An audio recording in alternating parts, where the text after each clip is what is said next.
আওয়ামী লীগের এক কর্মসূচিতে ১.৫ মাস আগে নেওয়ার সিদ্ধান্ত থেকে বিএনপি সরকারকে রাতারাতি সরে আসতে হলো। গত ৬ মে সিদ্ধান্ত হয়েছিল জুনের মধ্যে সেনাবাহিনী ব্যারাকে ফিরে যাবে। বাংলাদেশের গণমাধ্যমের খবর হলো ১৫ জুনের মধ্যে সেনাবাহিনী ব্যারাকে ফিরে যাওয়ার কাজ শেষ হয়েছিল, কিন্তু মাত্র এক সপ্তাহের মধ্যে সেই সেনাবাহিনীকে ইউনূস সরকারের মতো বিচারিক ক্ষমতা দিয়ে মাঠে নামানোর সিদ্ধান্ত কেন নিতে হলো? সরকার এমন সিদ্ধান্তের পর রাজনৈতিক মহল থেকে শুরু করে জনপরিসরে নানা ধরনের প্রশ্ন ঘুরপাক খাচ্ছে। প্রশ্ন উঠেছে, গত ২ বছর ধরে কার্যক্রম নিষিদ্ধ থাকা একটি দলের অনলাইনে ডাকা কর্মসূচিতে সরকার এতটাই ভরকে গেল যে ব্যারাকে ফেরা সেনাকে আবার মাঠে ফেরাতে চিঠি দিতে হয়েছে। তাহলে কি আওয়ামী লীগের জনভিত্তি থাকার বাস্তবতাকে সরকারই প্রতিষ্ঠিত করছে? প্রশ্ন উঠেছে, আওয়ামী লীগ যেখানে সারা দেশে ব্যাপক হারে মিছিল করছে, সেখানে শুধু ৬ জেলায় কেন সেনা মোতায়েন করা হচ্ছে? সরকারের দাবি পুলিশের উপর আস্থা আছে, স্বরাষ্ট্রমন্ত্রীর দাবি আইন শৃঙ্খলার অবনতি হয়নি, এমনকি শুধু এক ঢাকা শহরে ১৮,০০০ পুলিশ নামানোর পরও কেন সেনাবাহিনীকে ডাকতে হলো? তাহলে কি সরকার আওয়ামী লীগের গত ১ মাসের মিছিল ও তৎপরতাকে এতটা ভয় পেয়েছে যে কারণে পুলিশ দিয়েও দলটিকে ঠেকানো যাচ্ছে না? আবার ৩০ জনের পর যদি আওয়ামী লীগ নতুন করে কর্মসূচি দেয়, তাহলে কি সেনাবাহিনীর ব্যারাকে ফেরার স্বপ্ন অধরাই থেকে যাবে? প্রশ্ন উঠেছে, যে দলটির তৎপরতা এবং অনলাইনে ডাকা কর্মসূচি ঠেকাতে বিচারিক ক্ষমতা দিয়ে সেনাবাহিনী ডাকতে হচ্ছে, সে দলটির কার্যক্রমের উপর নিষেধাজ্ঞা এভাবে আর কতদিন ঠেকিয়ে রাখতে পারবে? আবার জামাত জোটের ১১ দল যে কর্মসূচি দিয়েছে, সেখানে যদি বিশৃঙ্খলা হয়, তাহলে সেটিও কি সেনাবাহিনী ঠেকাবে?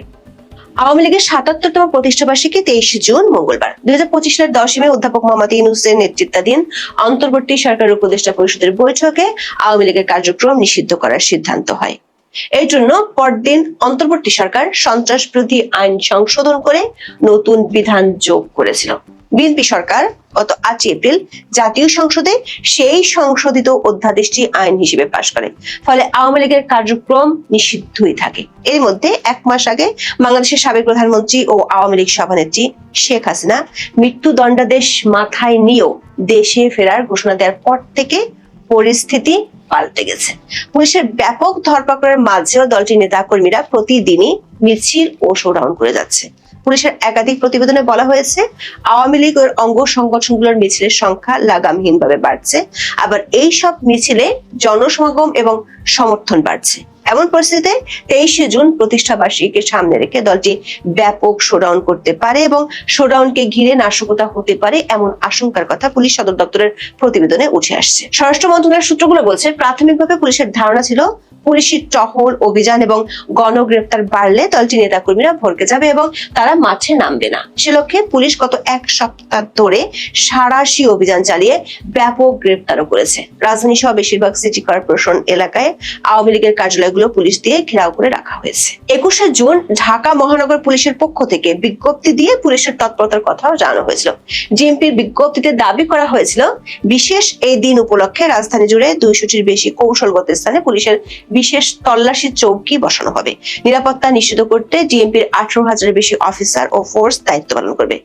কিন্তু পুলিশের এমন ঘোষণার মধ্যে সামাজিক মাধ্যমে ভাইরাল হয় গাজীপুরের যুবলীগের নেতাকর্মীদের একটি মিছিলের ভিডিও। রোববার গাজীপুরের ওই মিছিল থেকে পুলিশকে উদ্দেশ্য করে হুমকি দিতে শোনা গেছে। বিষয়টি নিয়ে সরকারের শীর্ষ মহলে আলোচনা হয়। এরপরে ঠিক হয় ইউনূসের আমলের মতো সেনাবাহিনী দিয়ে আওয়ামী লীগ ঠেকানোর কৌশল। স্বরাষ্ট্র মন্ত্রণালয় সেনা মোতায়েনের জন্য চিঠি পাঠিয়েছে সেনা সদরে। ২২ জুন সোমবার স্বরাষ্ট্র মন্ত্রণালয়ের রাজনৈতিক শাখা ২ থেকে সশস্ত্র বাহিনী বিভাগের প্রিন্সিপাল স্টাফ অফিসারকে চিঠি পাঠানো হয়। চিঠিতে সরাসরি বলা হয়েছে, কার্যক্রম নিষিদ্ধ বিভিন্ন সংগঠন দেশের বিভিন্ন স্থানে মিছিল, শোডাউন ও অন্যান্য কর্মসূচি করছে। এর মাধ্যমে নাশকতা ও বিশৃঙ্খলা সৃষ্টির আশঙ্কা রয়েছে। এতে দেশের বিভিন্ন জেলার সার্বিক আইন শৃঙ্খলা পরিস্থিতির অবনতি ঘটার পাশাপাশি জনমালের ব্যাপক ক্ষয়ক্ষতির আশঙ্কা রয়েছে। সেনা মোতায়েন কেন করা হচ্ছে সে ব্যাখ্যা সাংবাদিকদের কাছে তুলেও ধরেছেন স্বরাষ্ট্রমন্ত্রী সালাউদ্দিন আহমেদ। তার দাবি অনুযায়ী আওয়ামী লীগের তৎপরতা বেড়ে যাওয়ায় দেশের ৬ জায়গায় সেনা মোতায়েনের সিদ্ধান্ত হয়েছে। মন্ত্রী বলেছেন, যে সব জায়গায় আওয়ামী লীগের তৎপরতা বেড়েছে সে ব্যাপারে গোয়েন্দা রিপোর্টের ভিত্তিতে সেনা মোতায়েনের সিদ্ধান্ত হয়েছে। অথচ গত কয়েকদিন ধরে সরকার ও পুলিশের পক্ষ থেকে দাবি করা হয়েছিল, আওয়ামী লীগের প্রতিষ্ঠা বার্ষিকীতে নাশকতার কোনো আশঙ্কা নেই। তারপরে পুলিশ সতর্ক থাকবে এবং পরিস্থিতি পুরোপুরি সরকার এবং পুলিশের নিয়ন্ত্রণে আছে।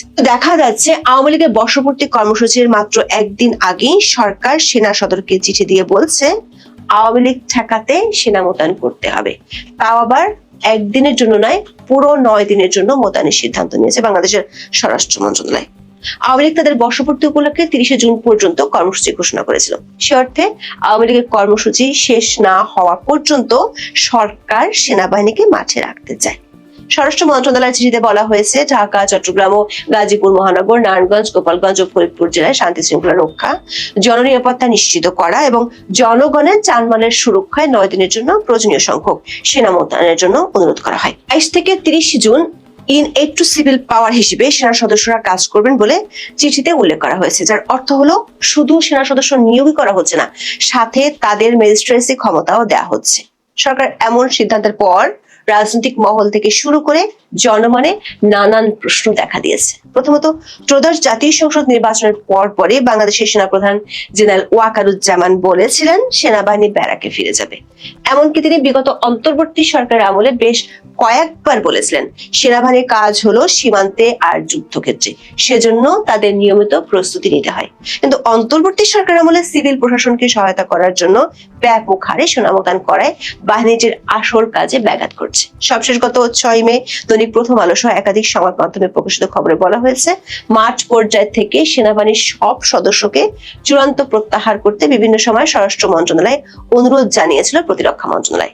তার কারণ হিসেবে বলা হয়, দীর্ঘ সময় ধরে দায়িত্ব পালন করতে করতে সেনা সদস্যরা ক্লান্ত, তাদের বিশ্রামের প্রয়োজন। গত 5 মে আইন শৃঙ্খলা সংক্রান্ত কোর কমিটি সভা অনুষ্ঠিত হয়। ত্রয়োদশ জাতীয় সংসদ নির্বাচনের মধ্য দিয়ে বিএনপি সরকার গঠনের পর এটি ছিল কোর কমিটির প্রথম সভা। ওই সভার সিদ্ধান্ত অনুযায়ী চলতি মাসের 6 জুন থেকে সেনা সদস্যদের চূড়ান্ত প্রত্যাহার শুরু হওয়ার কথা ছিল। সিদ্ধান্ত ছিল দূরবর্তী জেলা থেকে প্রথমে প্রত্যাহার হবে, পরবর্তীকালে ধাপে ধাপে বিভাগীয় শহর এবং বড় জেলা থেকে তুলে আনা হবে। জুন মাসের মধ্যেই সেনাবাহিনীর সব সদস্যকে মাঠ পর্যায় থেকে সরিয়ে নেওয়া হবে। বিডি নিউজ 24 খবরে বলা হয়েছে, সেই কমিটির সিদ্ধান্তে মে মাস থেকে ধাপে ধাপে সেনাবাহিনীকে ব্যারাকে ফিরে নেওয়া হয়। সেই কাজ শেষ হয় 15 জুন। যদি 15 জন সেনাবাহিনী ব্যারাকে ফিরে যায়, তাহলে মাত্র 7 দিনের মধ্যে সেই সেনাবাহিনীকে আবার সিভিল প্রশাসনে ফেরাতে সরকার বাধ্য হলো কেন? স্বরাষ্ট্রমন্ত্রী অবশ্য সাংবাদিকদের কাছে দাবি করেছেন, ইন এইড টু সিভিল পাওয়ার সেনাবাহিনীকে আইন শৃঙ্খলা রক্ষার কাজে আনার বিষয়টি রুটিন ওয়ার্ক। সাংবাদিকরা স্বরাষ্ট্রমন্ত্রীর কাছে প্রশ্ন রেখেছিলেন, পুলিশের উপর আস্থার অভাব থেকেই আবার সেনাবাহিনীর চাপ পড়লো কিনা।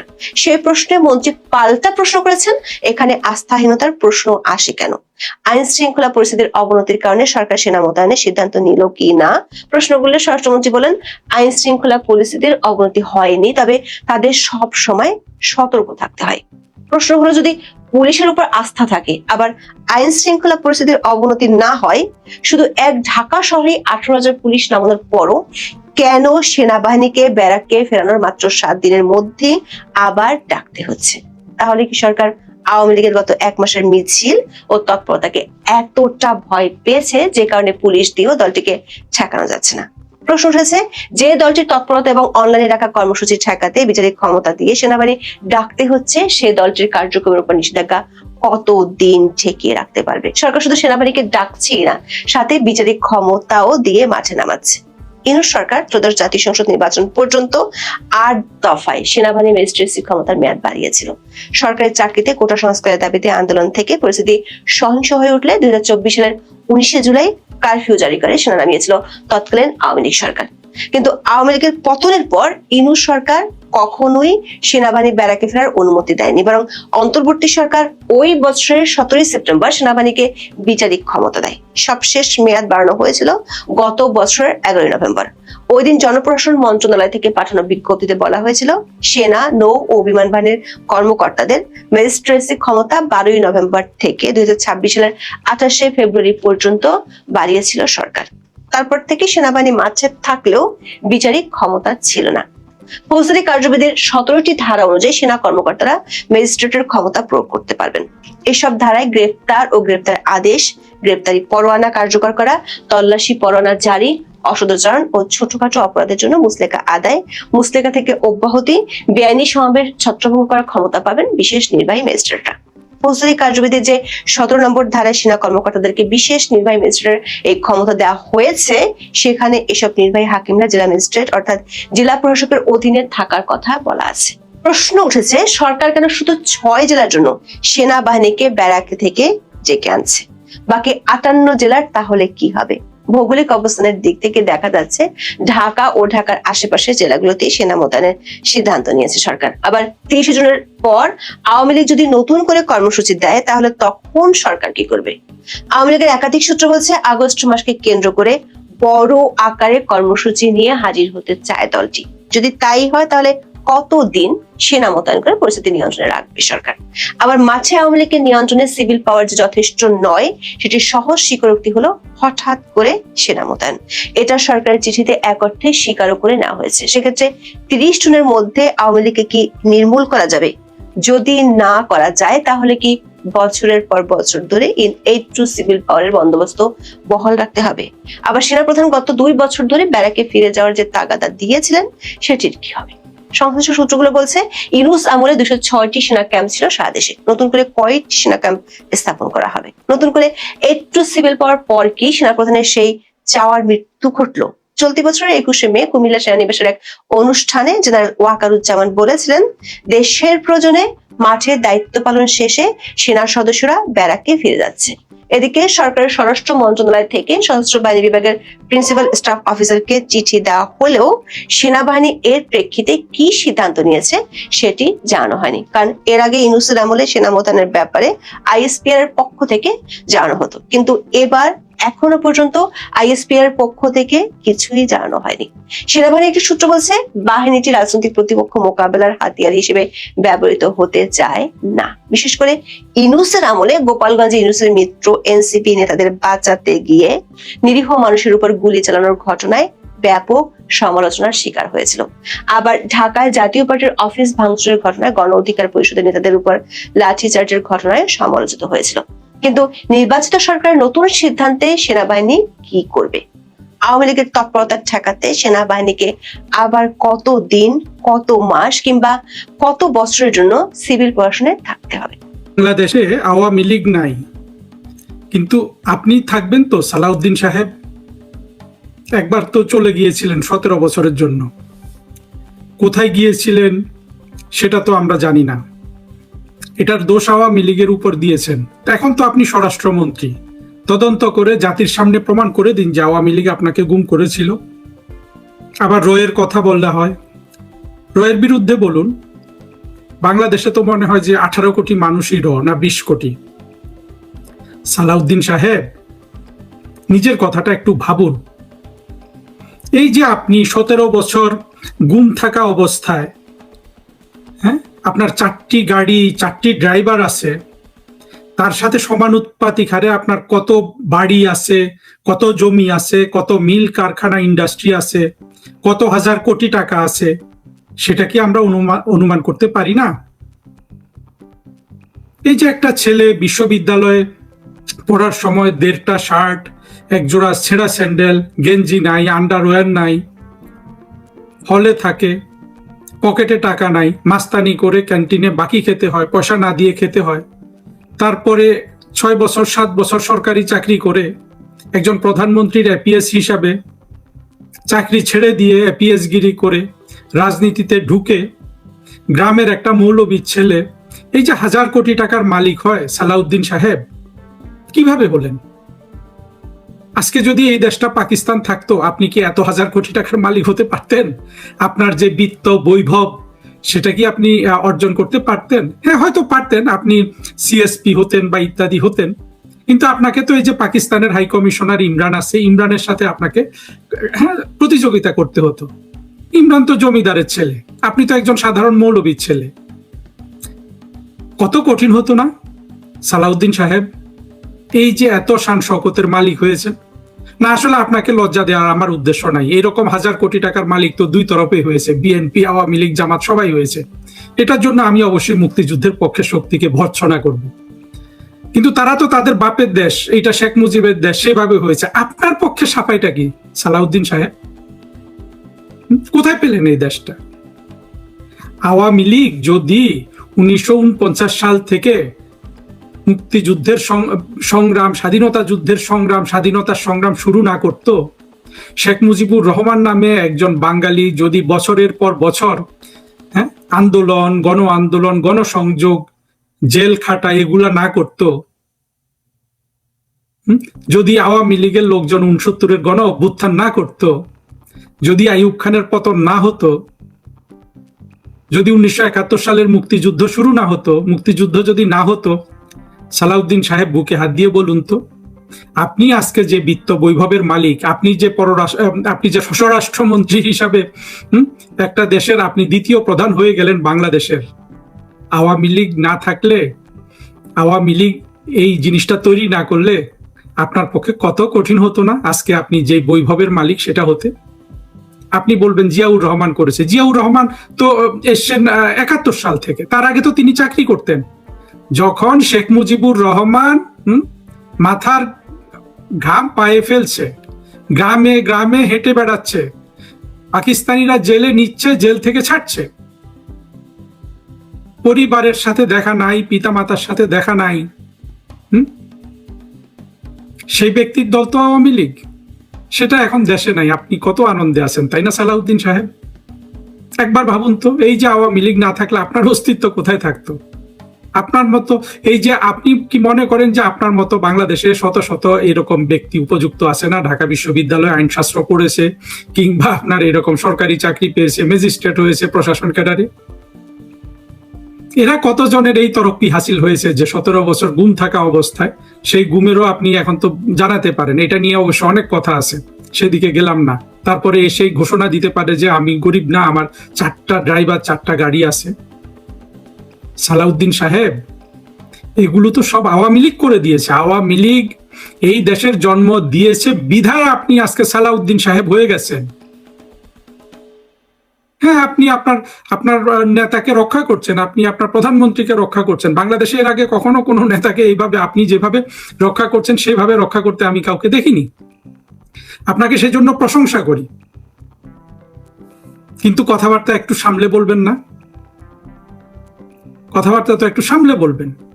আর যদি আওয়ামী লীগ না থাকে, এই যে বিশাল বিশাল বাহিনী নামিয়ে দিলেন, এত ধরপাকড় হচ্ছে, গত 1 সপ্তাহ ধরে আপনি সেটা বৃদ্ধি করেছেন, সেটা কেন করছেন?